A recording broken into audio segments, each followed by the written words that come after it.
I do hours upon hours of research of everything that I'm going to say to make sure that it's as true as I can make it. And I speak to people in the White House, I speak to people in the Senate, the Congress, I speak to people in the intelligence services of both us and the United States, I speak to members of the Knesset, I speak to members of the State Department. And this information I'm going to tell you, you might say, I don't know, maybe he's a rabbi, how does he know this stuff? I'm telling you stuff is true. In the middle of September 2024, we watched the greatest intelligence operation unfold. And a 27-year-old analyst, she sat behind a desk, and she's going through the data from the war after the war, and she's seeing the pictures of the bodies of the Hezbollah fighters that are coming in, and she notices that each of them, on their chest, above their hearts, wears a walkie-talkie. And she goes to her boss at the time, who was the division head, and she says to Yosef, she says, how great would it be if we could put a bomb inside each of those walkie-talkies, thousands of Hezbollah fighters. You just push a button, and they all have an explosive charge go over their hearts and kill them. They just drop dead right there. Most of our lives, when we suggest ideas to our bosses or to our teachers or to our administrators, and they're out of whack and they're not possible to be done, we're told that's not possible. And Mossad's ethos are different. It's a challenge. Okay, figure out how you're going to do it. So she created a shell company in Germany, which worked with a small company in Taiwan, which provided communications equipment to companies all over the world. They had a great online business. Thinky little store in Taiwan, but great online business. And the next time Hezbollah came around ordering walkie-talkies, this partnership, this shell company in Germany interrupted the supply chain and injected a little C4 into every single one of those walkie-talkies with a remote detonating device. Thousands of Hezbollah fighters wore them for 10 years. It's a little bomb on their chest that they were unaware of. Nasrallah Mashima, the head of Hezbollah, at a certain point after 10 years, got paranoid about Israel eavesdropping on him and figured they were doing so through the walkie-talkies. And he ordered that Israel, being a high-tech country, Hezbollah would have to go low-tech to make sure that Israel could not interfere with their communications. So the most low-tech thing he could think of was a pager.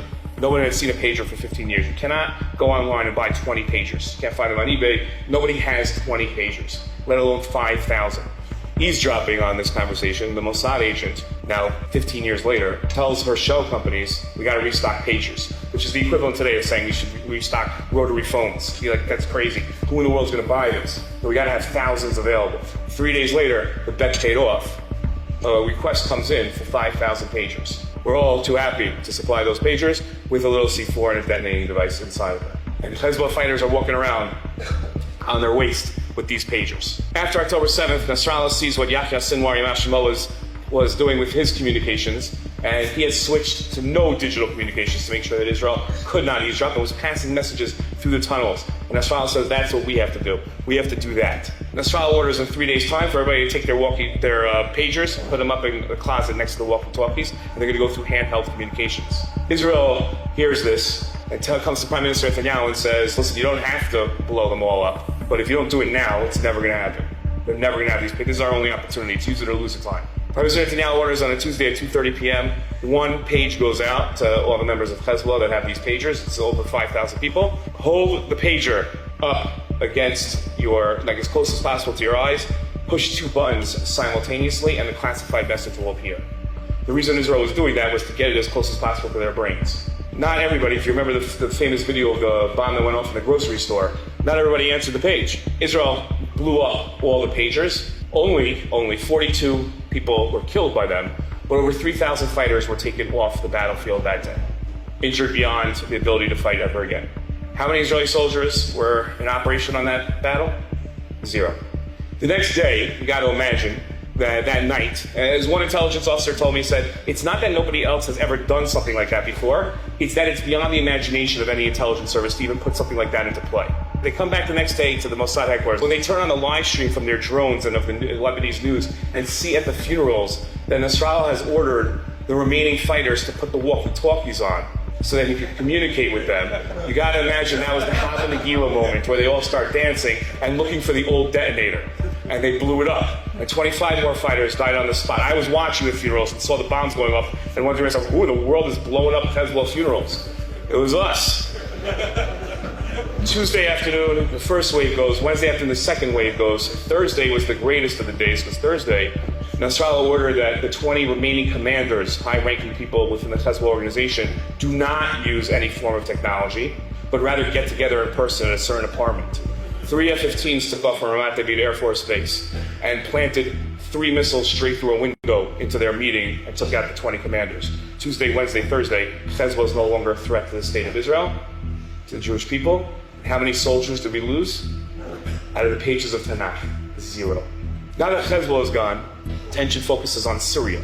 Syria's been going through a civil war for the last 10 years. Assad, who was the head of Syria, Assad was protected by Hezbollah and by the Syrian army. Hezbollah is no longer protecting him. And a true Russia, a man named al-Sha'ara, who is now the president of Syria with a $10 million bounty on his head from the United States, realizes this is his chance and orders his troops in. The hardest Israel ever fought was December 8th and 9th of last year, and most Israelis, most people in Israel, have no idea it happened. On December 8th and December 9th, as al-Sha'ara's forces came into Syria, everybody in the Kiryat, our Pentagon in Tel Aviv, realized, take out all the Syrian files, every attack plan. It's absolute chaos there. Put them all into play right now. 350 planes go off on 350 missions. That, over the course of 48 hours, we bombed every single Syrian Air Force jet. None remained. We bombed every single Syrian Navy boat. None remained. We killed every single general and assassinated them. None remained. We killed every single nuclear scientist working on their nuclear weapons program. None remained. We killed every single chemical scientist working on Syria's chemical weapons, which they had and don't remain anymore, and they don't remain anymore. We killed everybody, took southern Syria for ourselves as a buffer zone. And how many soldiers fell in those battles as we raced across Syria, bombing them and assassinating their people? 0. Out of the pages of Tanakh, we did not lose 1 soldier in Syria. With Hezbollah and Syria out of the picture, Iran is left vulnerable. An F-35 fighter jet costs $235 million each.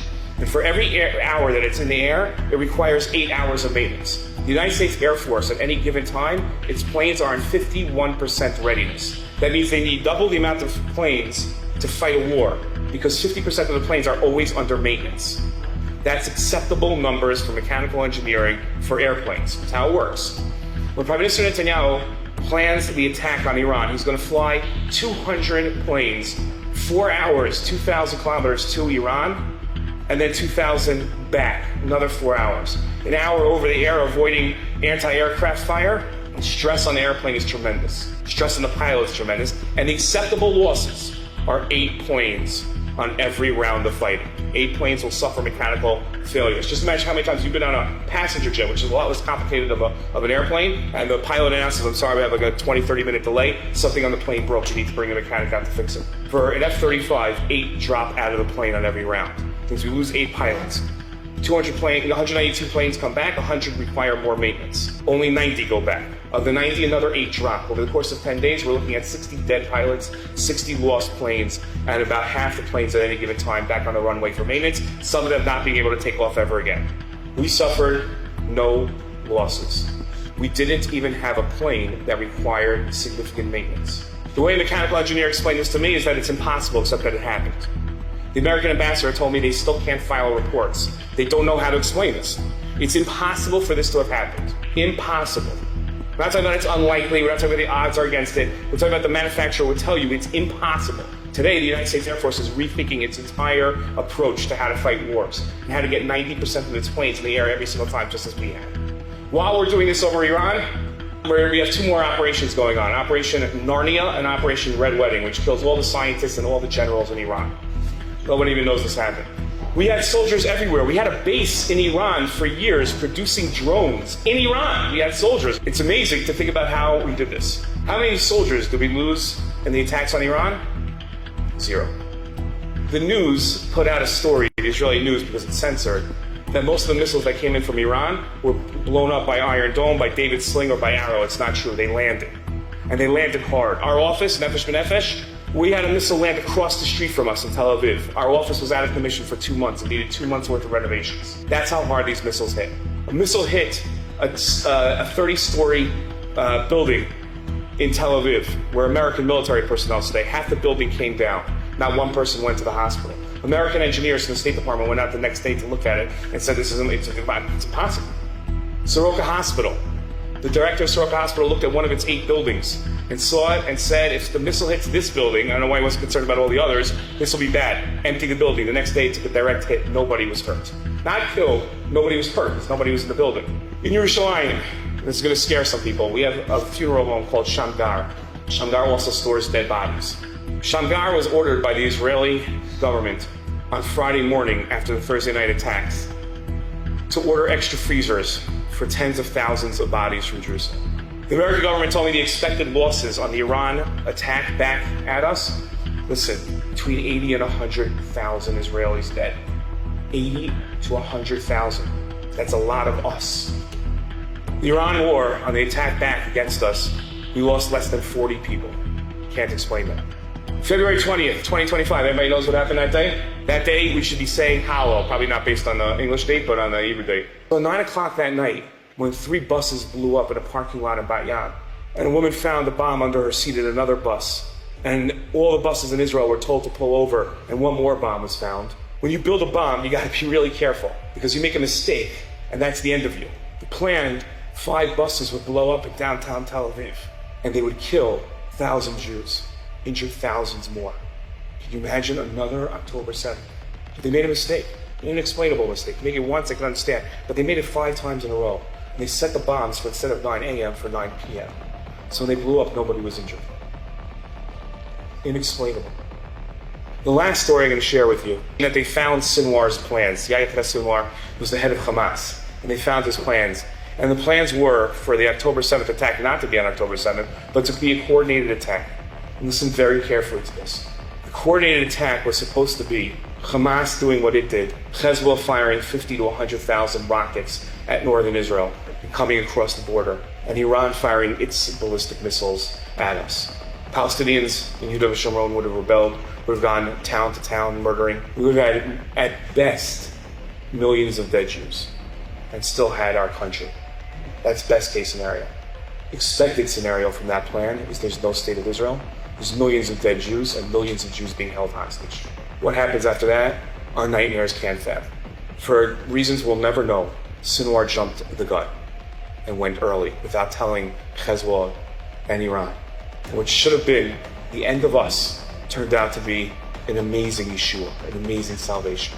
Every single thing that we've had, every salvation, whether it's Hanukkah, Jews in Mitzrayim, Jews were killed, and we lost people. In modern times, the Yom Kippur War victory, the 6-Day War, 1948, we lost 1% of the Jewish people in Israel. There's always loss, but there's also tremendous Yeshua. What we've experienced the last 2 years, we can't fathom it because we're in it. It's hard for us to see it. But we've experienced the greatest miracles that we've seen in centuries. Ask yourself of the stories that I've told you tonight. If the Chashmonaim would come back in time and they would hear this talk tonight, would they not say, we're jealous of you? We took out 1 army. You took out 7. We had losses. You had very few to none in many of your wars. We can't see it. We're in it. But it's there, right in front of our face. Bizman hazeh are the tremendous miracles and Nisim of Ashkafa that we've had over the last 2 years. If it wasn't us, we should be saying Hallel every single day. We should wake up and say, I'm zochet to live at this time. Our grandchildren will look back at this time and they will ask us, how amazing was it to live at this time? And we're going to have to answer, you had to be there to see it.